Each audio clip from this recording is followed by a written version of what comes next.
Hello दोस्तों। ज्यादातर teams conflict से अनकंफर्टेबल होती हैं और ज्यादातर लीडर्स भी। इसीलिए ऑर्गेनाइजेशंस में एक सटल पैटर्न डेवलप हो जाता है। लोग ओपनली डिसएग्री नहीं करते, वो पोलाइटली एडजस्ट करते रहते हैं, साइलेंटली कंप्लाई करते रहते हैं और प्राइवेटली कंप्लेन करते हैं। सरफेस पे सब ठीक लगता है, मीटिंग सिविल होती हैं, लोग रिस्पेक्टफुल होते हैं, कोई विजिबल टेंशन नहीं लगती, लेकिन अंदर ही अंदर something dangerous starts happening. Clarity गिरती है, डिसीजन क्वालिटी गिरती है और मेडियोक्रिटी साइलेंटली ग्रो करती है। आज का एपिसोड इसी पैटर्न को डिकोड करेगा, क्योंकि मैच्योर टीम्स कॉन्फ्लिक्ट अवॉइड नहीं करती, वो कॉन्फ्लिक्ट को डिजाइन करती है। सबसे पहले एक चीज समझते हैं, मोस्ट टीम्स कॉन्फ्लिक्ट से आखिर बचती क्यों रहती हैं? 3 मेजर रीजन हो सकते हैं। Number 1, personal discomfort. लोग डिसएग्रीमेंट को पर्सनल रिजेक्शन समझ लेते हैं। अगर मैंने तुम्हारी बात को चैलेंज किया तो तुम्हें यह लगता है कि मैंने तुम्हें चैलेंज किया, और यहीं से साइलेंस स्टार्ट होता है। Number 2, cultural conditioning. बहुत सारे वर्क प्लेसेस में पोलाइटनेस को प्रोफेशनलिज्म का नाम दिया जाता है, तो लोग बोलते कम हैं, एडजस्ट ज्यादा करते हैं, और धीरे धीरे एक डेंजरस कल्चर क्रिएट होता है। रूम पीसफुल होता है पर थिंकिंग डेड हो जाती है। Number 3, leadership signal. अगर लीडर डिसएग्रीमेंट से विजिबली अनकंफर्टेबल होता है तो टीम इंस्टेंटली समझ जाती है कि बॉस यहां डिसएग्री करना सेफ नहीं, और फिर कॉन्फ्लिक्ट डिसअपीयर नहीं होता, वो बस अंडरग्राउंड चला जाता है, अंडर द कार्पेट। ये एक बहुत इंपॉर्टेंट मिथ है कि जहां कॉन्फ्लिक्ट नहीं वहां पर एक हेल्दी कल्चर है। Does not been so. कभी कभी नो कॉन्फ्लिक्ट का मतलब होता है low trust, low courage, low ownership and high suppression. Strong teams हमेशा पीसफुल नहीं होती, स्ट्रॉन्ग टीम्स इंटेलेक्चुअली अलाइव होती हैं, और जहां थिंकिंग होती है वहां डिसएग्रीमेंट नेचुरल होता है।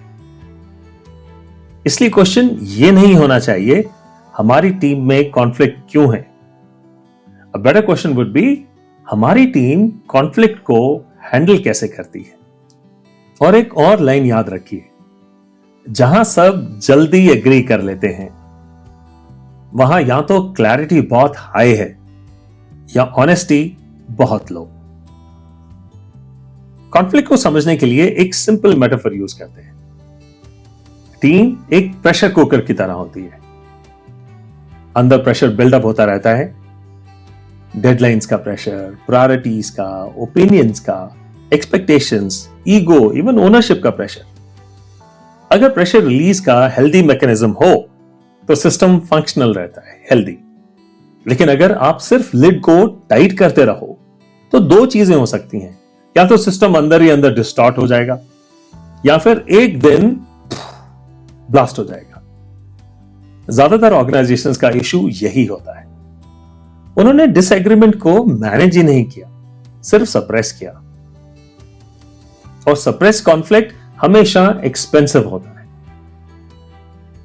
कॉन्फ्लिक्ट याद रखिए कभी फ्री नहीं होता। या तो आप उसे अर्ली हैंडल करें या बाद में उसका इंटरेस्ट भरते रहें। लोग सोचते हैं कॉन्फ्लिक्ट रिलेशनशिप्स को डैमेज करता है। असल में अनमैनेज कॉन्फ्लिक्ट ज्यादा डेंजरस होता है। वो डैमेज करता है नंबर 1, डिसीजन क्वालिटी।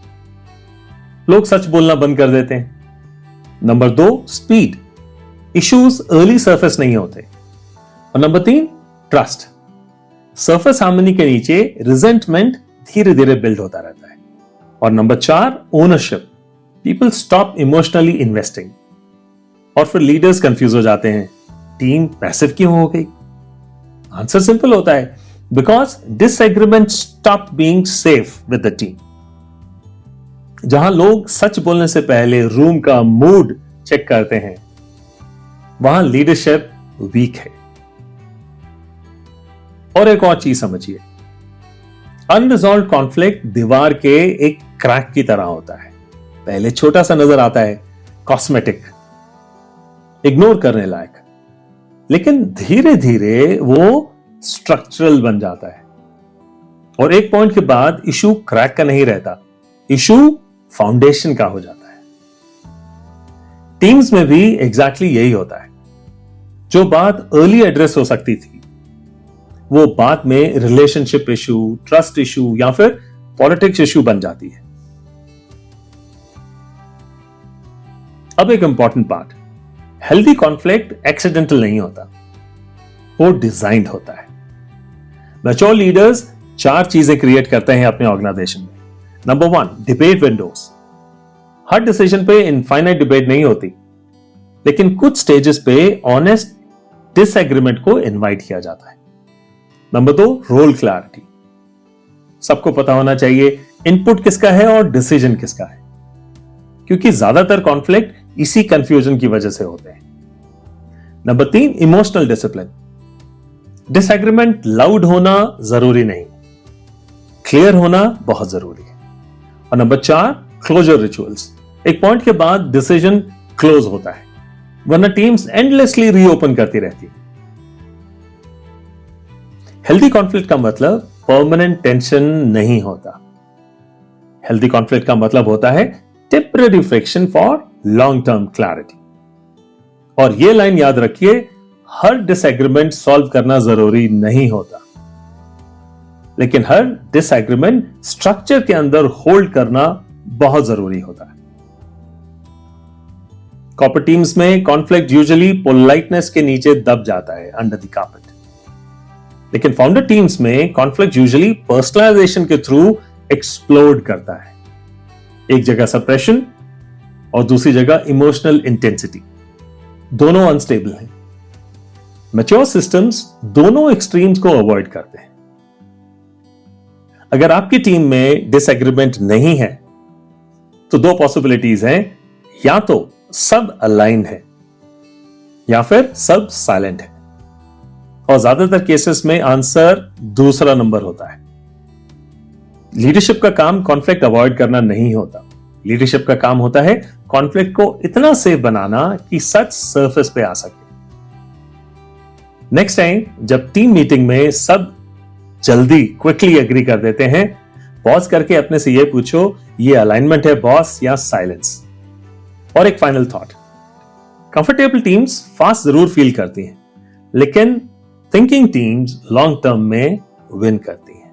यही डिफरेंस है एक कंफर्टेबल टीम और एक थिंकिंग टीम के बीच।